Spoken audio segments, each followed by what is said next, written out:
문정부 정책의 실증적 근거였던 임금 분배율이 실제로 그렇게 하락했을까요? 또 임금 분배율을 조정하면 성장이 가능한 걸까요?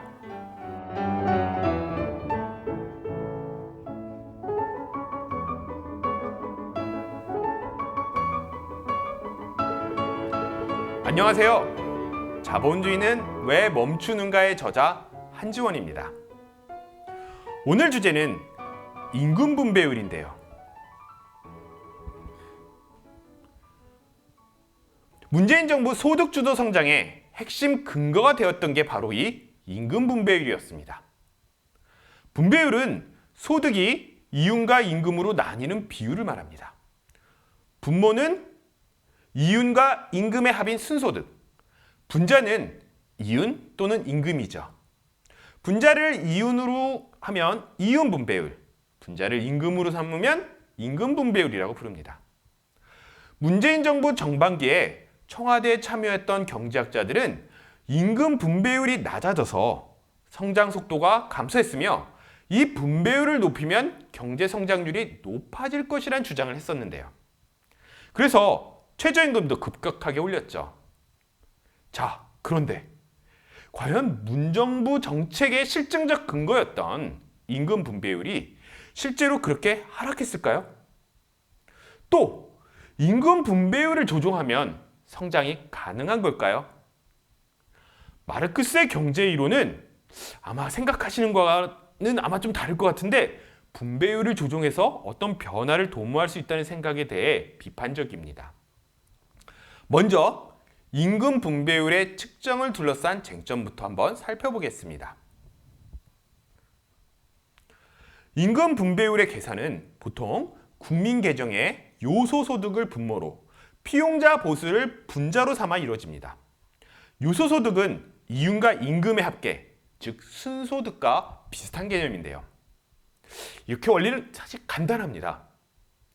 하지만 실제 측정이 쉽지 않은데요. 현실 경제에서 수많은 형태의 소득이 있는데 이걸 이윤과 임금으로 쫙 구분하는 게 쉽지 않아서 그렇습니다. 대표적인 예로 자영업자 소득이 과연 이윤인지 임금인지를 두고 말이 많죠. 특히 한국에서는 자영업자가 많다 보니 이게 더 문제가 됩니다.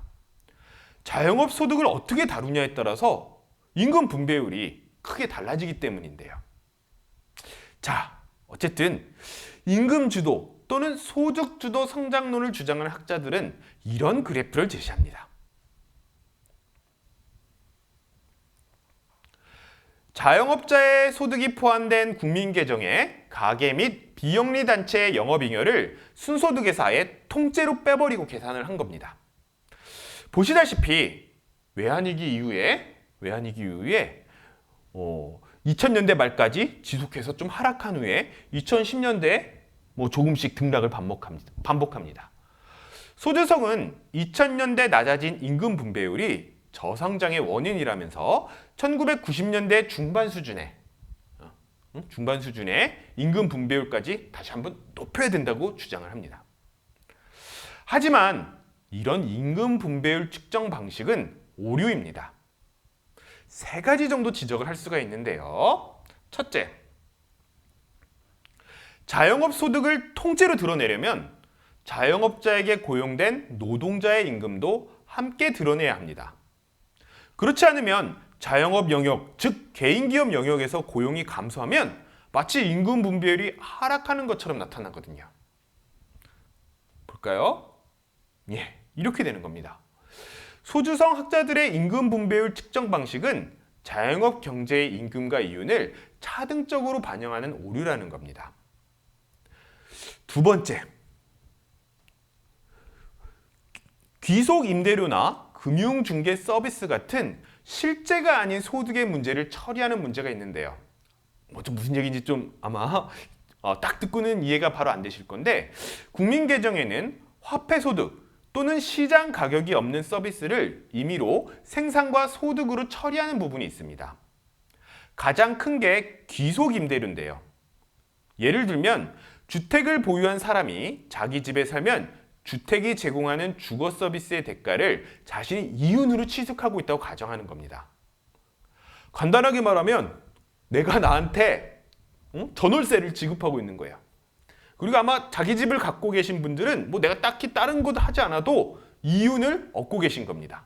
주거 서비스로부터 그냥 내가 이윤을 얻고 있는 거죠. 국민계정에서 부동산 임대업의 영업잉여나 가계 및 비영리 단체의 영업잉여로 이런 부분이 잡힙니다. 금융중개 서비스는 기준금리 이상의 이자를 대출이자로 받고 또 기준금리 이하의 이자를 예금이자로 줄 때 그 차이를 금융기관이 스스로 창출했다고 보는 건데요. 국민계정에서 금융보험업의 영업잉여로 잡히죠. 흔히 말하는 혹시 그런 제3금융기관에서 대출 받아보신 적 있으십니까? 그런 부분이 금융중개 서비스가 가장 높은, 부가가치가 가장 높은 부분으로 오히려 잡히기도 한다는 겁니다. 좀 이상하죠? 자, 이 표에서 보다시피 기세옥 임대료와 금융중개 서비스가 전체 경제의 영업잉여에서 이윤에서 차지하는 부분이 결코 작지가 않습니다. 그런데 만약 이런 식으로 기속 임대료를 국민계정에 영업잉여 소득으로 넣어야 한다면 참 이상한 일들이 발생할 수 있는데요. 우리 전업주부의 가사 서비스는 어떨까요? 왜 이건 가게의 영업잉여로 넣지 않죠? 그리고 네이버의 검색 서비스도 넣어야 할 텐데요.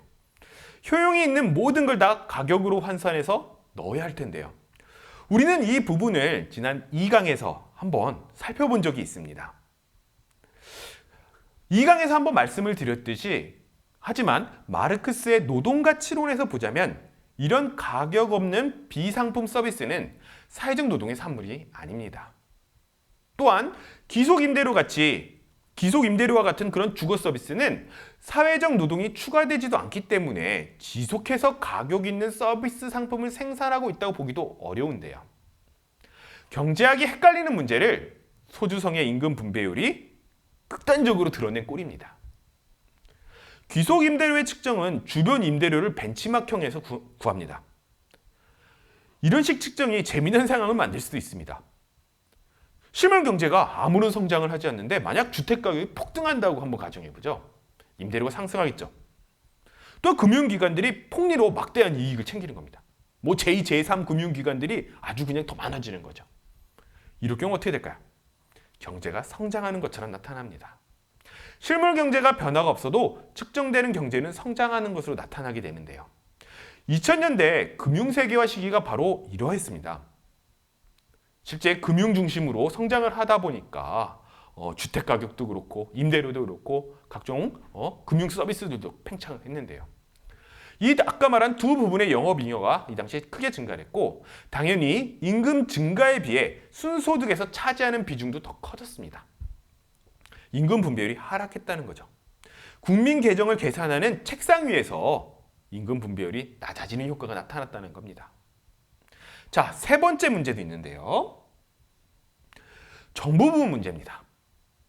소주성의 임금 분배율 계산에서는 정부 부문을 그냥 포함합니다. 정부 부문의 근대 순소득은 대부분이 공공부문 노동자의 임금 소득입니다. 정부가 이윤이 있을 리는 없으니까요. 그런데 정부 부문은 임금과 이윤의 분배 영역에 있는 게 아닙니다. 자본과 노동 모두에서 세금을 걷어서 자본주의 체제가 유지되는 데 필요한 일들을 하는 거죠. 생산과 분배의 영역이 아니라 체제 유지의 영역이라는 겁니다. 따라서 시장의 분배율 변화를 측정할 목적이라면 정부 부문은 빼줘야 되죠. 자, 이렇게 계산해 본 것이 바로 다음 그래프입니다. 국민경제 전체의 임금과 이윤에서 자영업자 대부분이 밀집해 있는 도소매 음식 숙박업의 귀속임을 뺀 거고요. 또한 귀속임대료가 포함되어 있는 부동산 임대업, 금융중개 서비스가 포함되어 있는 금융업, 체제 유지를 위한 비용이라고 볼 수 있는 행정, 국방, 사회보장 서비스를 제외한 겁니다. 산업별로 분배율 추이가 완전히 다르게 변하지 않을 것이라고 가정하고 왜곡을 일으킬 수 있는 산업을 계산해서 빼버린 거죠. 임금 분배를 한번 보시면요. 1980년대 중반부터 쭉 상승을 해서 1990년대 중반까지 오르다가 이후에는 큰 변화를 보이지 않습니다. 65% 부근에서 안정화됐는데요. 자, 소주성 학자들 아까 본 그래프 한번 비교해 볼까요? 자, 위의 그래프가 소주성 학자들이 주로 인용을 하는 임금 분배율이고 이거는 아까 제가 그린 임금 분배율 그래프입니다. 어떤가요? 둘의 가장 큰 차이점은 2000년대 임금 분배율에 대한 해석입니다. 소주성은 임금 분배율이 상승한 1980년대 중반부터 1990년대 중반까지를 임금 분배율 상승으로 고도 성장을 달성했던 시기로 해석을 합니다. 그리고 2000년대를 임금 분배율 하락으로 성장률이 낮아진 시기로 해석하죠. 하지만 제가 그린 그래프를 보면 임금 분배율은 변수가 될 수가 없습니다. 한국의 임금 분배율은 1987년 이전까지 낮은 수준에서 유지되다가 저임금 정책이었죠. 대표적인 노동조합도 탄압하고 정부 역시도 임금을 옥죄습니다. 그러다가 1987년 노동자 대투쟁을 계기로 본격적으로 노동자들이 임금 인상 투쟁에 나서면서 생산성 상승에 비례하는 임금 인상을 달성하고 1990년대 중반에 이르면 어느 정도 이런 것들이 완료가 됩니다. 그리고 나서는 큰 변화를 보이지 않죠. 자, 우리 지난 강의에서 봤던 이윤 동력학에서 임금이 어떤 역할을 하는지 한번 떠올려 보면 왜 이렇게 되는지 이유가 잘 이해되실 것 같은데요. 한번 국제 사례도 살펴보도록 하겠습니다. 국제노동기구의 연구에 따르면 1980년대 이후 선진국 대부분에서 임금 분배율의 하락이 관측됩니다. 주요 20개국 평균을 보면 1970년대까지 임금 분배율은 70%에서 안정적으로 유지되다가 1980년대부터 하락하기 시작해서 2011년엔 1981년 대비 한 5%포인트 정도 하락을 하는데요. 그런데 여기서 한 가지 흥미로운 사실은 2008년 금융위기 이후입니다. 2008년 세계 금융위기 이후를 보면 임금 분배율 하락세가 대부분의 관측에서 멈춥니다. 앞서 본 한국의 사례로 보면은 이윤에 포함되는 귀속 임대료 같은 가공의 소득이 분배율 측정에 영향을 미치고 있다는 점을 유추해 볼 수 있는데요. 2008년 금융위기 이후에는 다들 아시다시피 세계 부동산 시장이 차갑게 식어버려서 부동산 관련 가공소득이 정체 하락했습니다. 즉, 임금 분배율의 변화는 가공 쪽 소득을 제외하면 국제노동기구나 진보 성향 경제학자들이 주장하는 것처럼 그렇게 아주 심각하게 막 변동이 있고 하락하지는 않았을 가능성이 크다는 겁니다. 예로 제라드 디메닐 같은 프랑스의 유명한 마르크스주의 경제학자죠. 여러 가공소득을 제외하고 19세기 후반부터 미국 경제 이윤율을 쭉 분석을 했는데 그의 자료에 따르면 임금 분배율은 21세기에 약간 하락한 것은 사실이지만 장기 평균에서 벗어나지는 않는다고 분석하기도 합니다. 자, 이상에서 임금 분배율 이슈를 마르크스주의 관점에서 살펴봤습니다. 자본에서는 이윤과 임금의 분배율을 중요한 변수로 취급하지 않습니다. 분배율이 단기적으로 변하더 하더라도 장기적으로는 일정하다고 간주하는데요. 임금 분배율을 근거로 어떤 변화를 도모하겠다는 것은 팩트에서나 전략적으로나 오류라는 겁니다.